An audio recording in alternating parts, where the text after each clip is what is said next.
Du Björn, ich habe auf TikTok gesehen, ich kann Haarspray auf die Fahrradbremse sprühen und dann quietscht die angeblich nicht mehr. Stimmt das?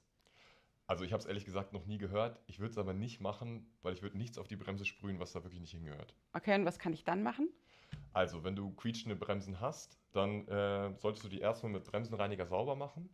Und dann ist es wichtig, die Bremsen auch einzubremsen. Das heißt, du willst es mit dem Fahrrad beschleunigen und dann wirklich auf Null runterbremsen, relativ stark, ohne dass die Bremsen blockieren. Und machst das ein paar Mal, dass die Bremsen warm werden. Und wenn die Bremsen dann warm werden, dann lösen sich nochmal weitere Rückstände.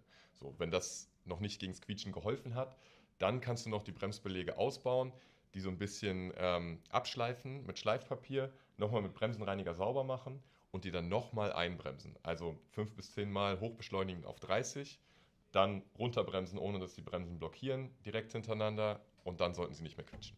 Alles klar. Also lieber Bremsenreiniger als Haarspray auf die Bremse. Auf jeden Fall.